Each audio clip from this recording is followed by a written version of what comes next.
Yetsinler mi balalar? Sizге. Hani tura koyar, formumuzdan tutar.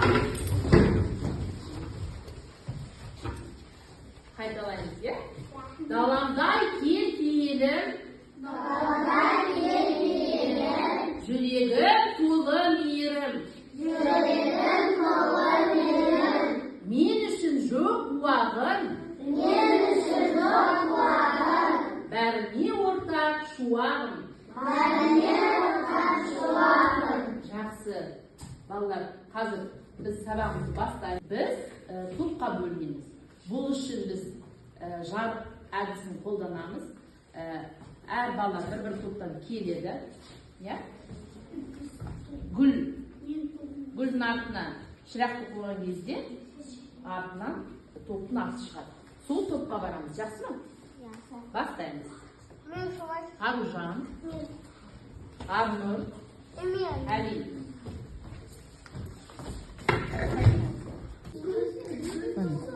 Қандай топ? Гүл тобы. Бары ғой, әкел гүлін. Жаңғақ тобы. Жапырақ. Жапырақ тобына барасың. Қандай топ? Жапырақ тобы. Бары ғой, жапырақ. Оқы. Жаңғақ тобына бара ғой. Балалар, бүгін біздің жаңа сабақтың тақырыбы өсімдіктер жылдың әр мезгілінде қандай өзгеріске ұшырады деген тақырыпқа біз бүгін көшеміз. Енді көшпес бұрын қол шатыр әдісін пайдаланып, қазір бір топтан бір бала шығып, мына жерде жауын шашын көріп түсіндір ма? Әр қайсында бір сұрақ бар. Сол сұраққа жауап беріңіз, жақсы ма? Бірінші жапырақ тобы шығады. Аружан шығады.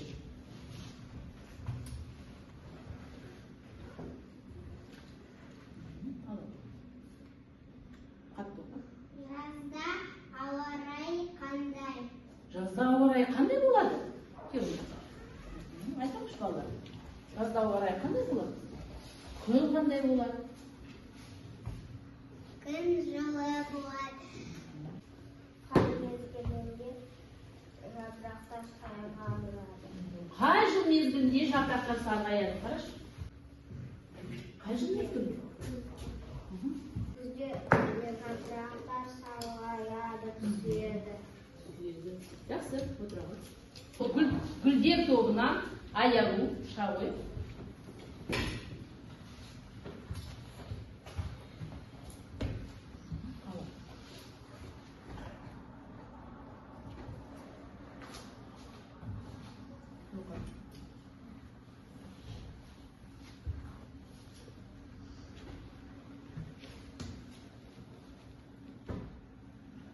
Қай жыл мезгілінде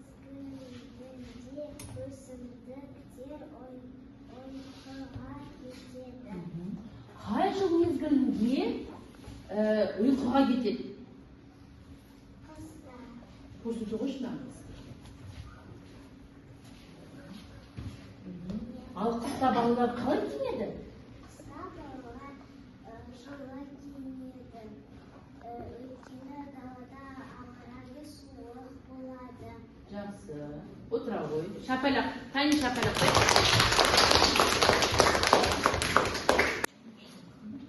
Келесі жаңғақ тобынан Айша келеді. Бір сұрақ таңдаймыз. Көктемде ауа райы қандай? Жақсы. Көктемнің ауа райын айтыңызшы бізге. Қандай көктемде ауа райы? Не болады көктемде? Көктемде Мына жерге қарай. Мына жерге, мына жерге. Көктемде не болады бізде?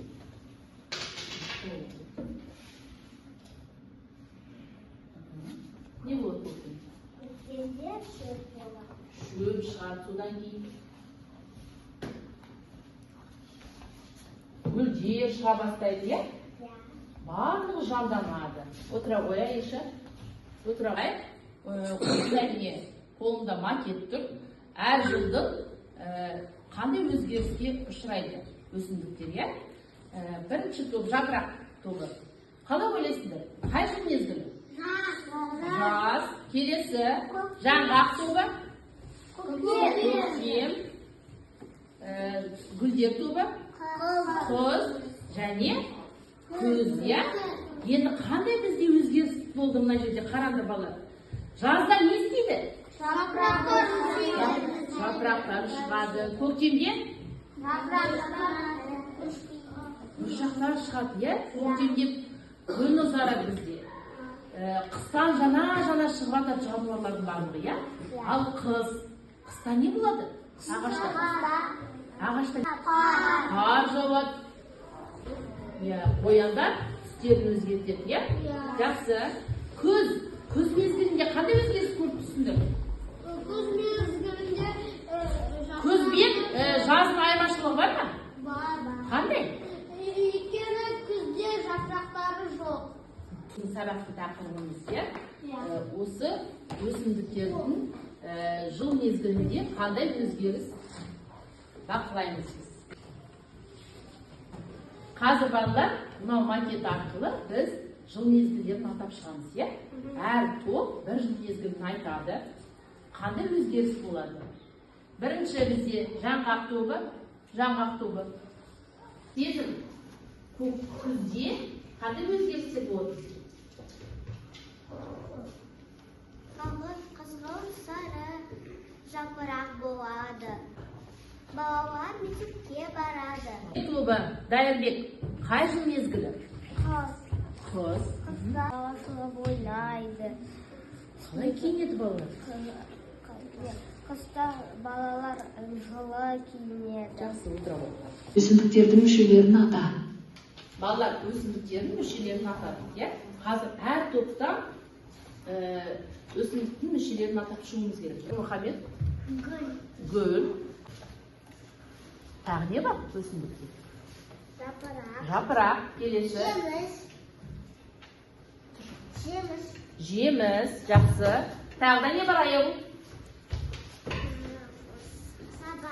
Сабағы. Келесі. Жақсы. Ануар? Тамыры бар. Жақсы. Отыра. Өсімдіктің мүшелері бар ма? Жоқ, иә? Енді қазір сендерге осындай тапсырма. Осы өсімдіктерді пайдаланып, қиып, иә? Осы Ағашқа жабыстырамыз. иә, мүшелерін әрқайсысын өз орнына жабыстырамыз.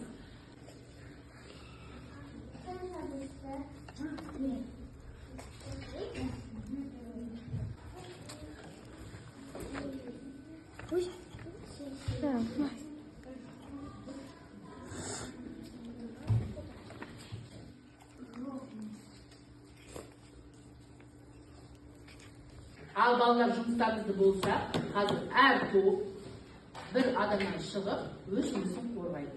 Жақсы ма? Жаңғақ тобы. Кім шығады? Медина шығады.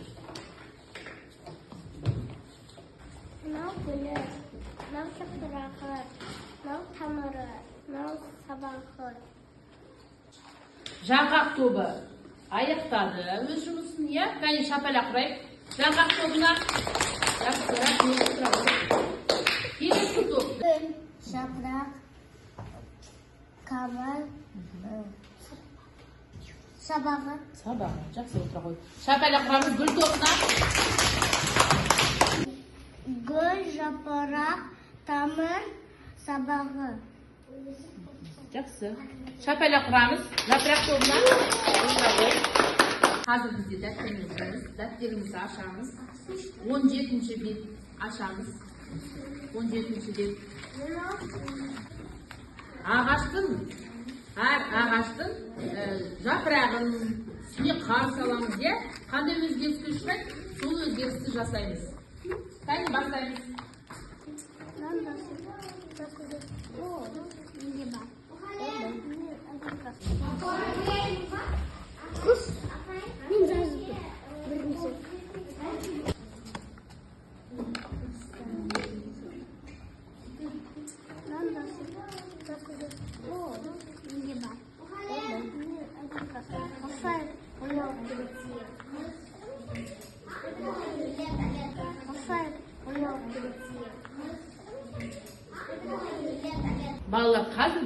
бір сергіп алайық. Тұрып, сергіту сәтін жасайық. Тұрамыз. Балалар, жаңбыр басталды.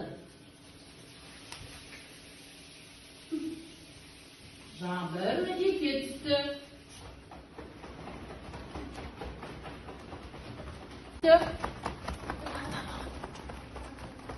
Жаңбыр одан да қатты жауды.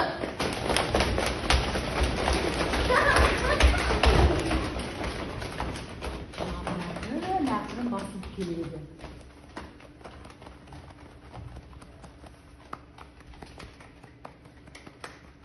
Ақырындап басып келеді.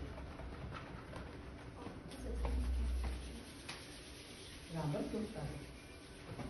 Жақсы, отырамыз орнымызға. Сіздерді бағалау үшін мен осы судың ішіне әр топқа бір-бір гүлден саламын. Қандай баға шығады? Қазір біз қараймыз. Жақсы ма? Қане.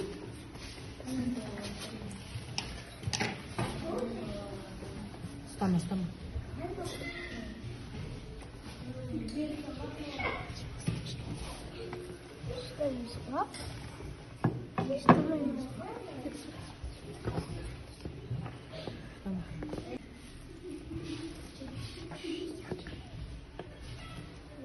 Ашып келеді, көрдіңдер ма? Мына ішінде біздің бағамыз жазылып тұр. Қазір әбден ашылғаннан кейін біз оқимыз, жақсы ма? Жазылып тұр, Нұрасыл. Оқимыз. Не дейді? Жарайсыңдар. Балалар бүгін өте керемет жұмыс жасадыңдар. Жарайсыңдар, 5 гүл тобы.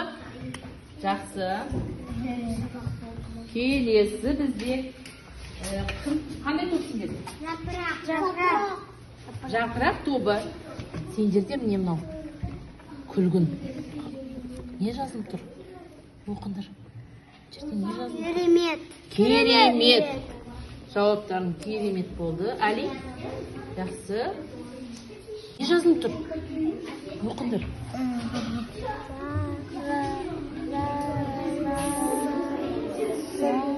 Мынау гүл сендерді қане оқыңдар. Керемет. Жауаптарынан. Рахмет. 5 жасадық. 5. Ал балалар, жаңа жапырақтар шығады көктемде бізде, қыстың біздің тыныштықтан кейін көктемде температура көтеріледі, күн жылынады бізде, Одан кейін не болады көктемде дағы? Көктемде күн жылы бастайды. Күн ұзарады, өсімдіктер міне көктемде бұршақ жарып шығарады, көрді ме? Жақсы. Қазір балалар кері байланыс жасаймыз. Бүгінгі сабағымыз егер ұнаса, сендердің парталарында 3 алма түрі. Қызыл, сары, жасыл. Егер сабақ ұнамаса, қызыл алма аламыз. Орташа ұнаса сары, сабақ керемет ұнады десеңдер, жасыл алманы әкеліп, нәтижеге жабыстырамыз. Жақсы ма? Бір топ, бір-бірден бастаймыз, Жақсы.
Өзімізге шапалақ құрайық.